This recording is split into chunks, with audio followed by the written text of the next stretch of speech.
Wild fire है। Oh my God, क्या था ये?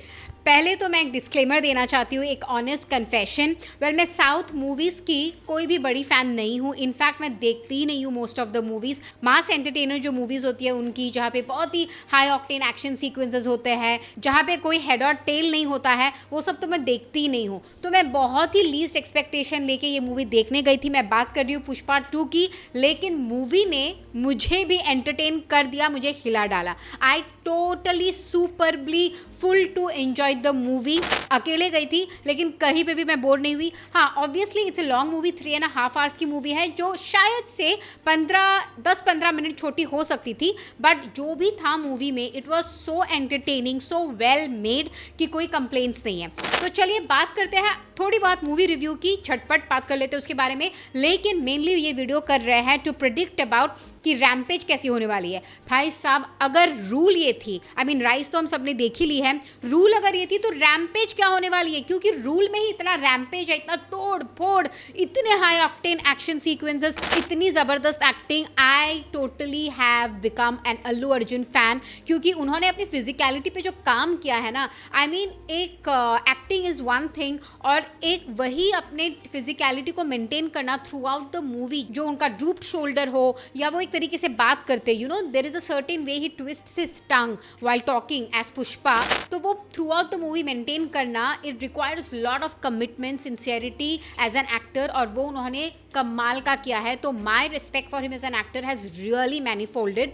एंड आई थिंक अगर एक्टिंग की बात करें तो वो तो ज़बरदस्त है ही, और मैक्सिमम रिव्यूज़ में आप सुन ही चुके हो कि it is a very fine nice blend of drama, romance, action, emotion, family values, and it also sets a very beautiful message of putting family over money, also putting your own people who works for you, you know, your professional colleagues before money, क्योंकि everything is about sincerity, about ideologies। तो ऐसा दिखाया जा रहा है, even though he's a smuggler but his basic rules are very very rooted, he's very much a family person, and he's also very sharp, very intelligent, क्योंकि वो इतने बड़े बड़े डील्स करते हैं ना कि सुन के ऐसा लगता है वाओ यार, इस बंदे में इतना दिमाग है, जबकि वो बस कुली था एक, राइट। इस फिल्म में बहुत सारे लूप होल्स छोड़ दिए हैं सो दैट रैम्पेज अच्छे से कंटिन्यू हो। जैसे कि पुष्पा 1 जहाँ पे एंड हुआ था, ये उसी से शुरू होती है, तो पुष्पा 2 में बहुत सारे ऐसे कड़ी है जो खुला छोड़ दिया है so that they can continue in the rampage.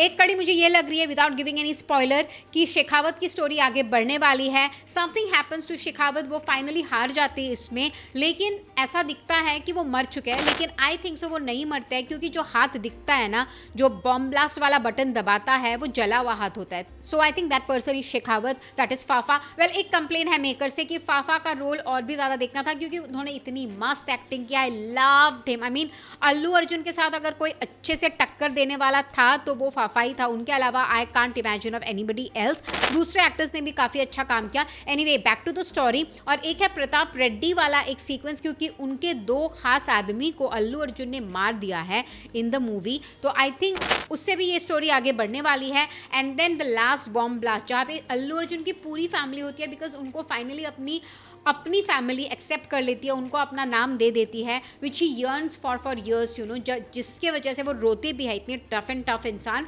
तो हाँ, तो वो वाला एक सीक्वेंस भी है जो खुला छोड़ दिया है। और इसमें जो उनका स्मगलिंग है ना, वो इंटरनेशनल करते हैं, लेकिन वो सिर्फ श्रीलंका तक जाती है, जबकि स्टोरी बहुत आगे की होती है। There is Maldives in the story, there is Japan in the story. तो ये सब सीक्वेंस जो है वो कहाँ कहाँ तक अपनी रीच फैलाते हैं, वो सब तो इधर बस आधा अधूरा ही छोड़ दिया है। So that definitely will continue in the rampage, क्योंकि लास्ट वाला वो बॉम्ब ब्लास्ट हो जाता है, Srivalli is pregnant, so there might be a leap in the story. तो कई सालों का लीप हो सकता है। She might give birth to a daughter और अ सन। अगर सन होता है, Allu Arjun only might be playing the role of the son. तो ऐसा कुछ हो सकता है जो शायद अपनी फैमिली का बदला ले, in case if they have all died. और अगर ऐसा नहीं हुआ है कि उनको किसी ने खबर दे दिया था and they have all vacated the house, तो शायद से अलग तरीके से कहानी आगे बढ़ेगी। but there are many ways, many directions in which the makers can play around with the story of Pushpa 3 Rampage. अगर बात करें पुष्पा 2 के बारे में, कॉमिक टाइमिंग भी इस मूवी की इतनी ज़बरदस्त है. एक सीक्वेंस है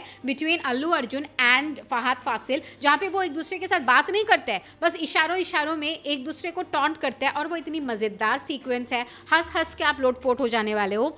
एंड देन जो गाने हैं ना, मतलब जब मैंने देखे थे specially the feeling song and the kissing song मुझे उतने अच्छे नहीं लगे थे, लेकिन मूवी में इतने करेक्ट टाइम पे ये गाने प्लेस किए गए हैं ना कि you will actually enjoy when you watch them in the theatre. और अगर बात करें about the folklore part of the movie, I totally love. जहाँ पे फोकलोर होता है that is like one of my most intriguing subject. तो मैं बहुत ही ज़्यादा फैसिनेटेड हो जाती हूँ, मैं बहुत ही ड्रॉन टूवर्ड्स हो जाती हूँ. तो इसमें ना एक डेटी है बहुत ही फियर्स गॉडेस गंगम्मा थल्ली, जिनका एक यात्रा होता है in the month of May, और वो यात्रा का ही सीक्वेंस हमको मूवी में भी देखने को मिलता है वेयर अल्लू अर्जुन डॉन्स अ साड़ी और वो देवी के अवतार जैसे लगते हैं. वेल इसके पीछे एक कहानी है. That is a legit custom that is followed by certain Telugu speaking regions and Telugu speaking communities, और कल्चर भी दिखाया गया है बहुत अच्छी तरीके से मूवी में. तो इसमें जो ये डेटी है ना, she is actually considered to be the sister of lord Venkateswara, जो कि तिरुपति के भगवान है. I mean he looks after whole of Tirupati, और ये स्टोरी भी तिरुपति में ही बेस्ड है.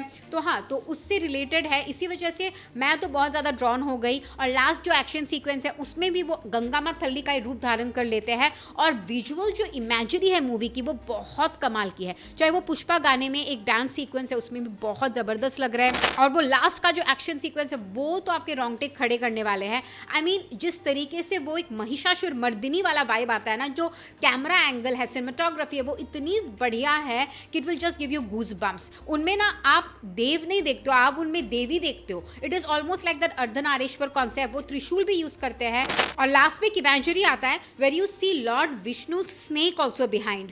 तो यू नो मतलब वो कहीं ना कहीं ही is like this mix of all deity, और वो इतने रैम्पेज मोड में चले जाते हैं ना in the last action sequence कि उनके सामने जो भी आ रहा है उनको काटते जा रहे हैं लाइक अनकंट्रोलेबल. तो वो बहुत स्ट्राइकिंग लग रहा था. वेल ये थे मेरे कुछ predictions about Pushpa 3 rampage and my movie review for Pushpa 2. अगर आपने नहीं देखी please go watch it in the theatre for all the right reasons and you will not be bored. आपको थोड़ा सा भी अफसोस नहीं होगा, and you will come out as an Allu Arjun fan even if you don't enter the hall as his fan.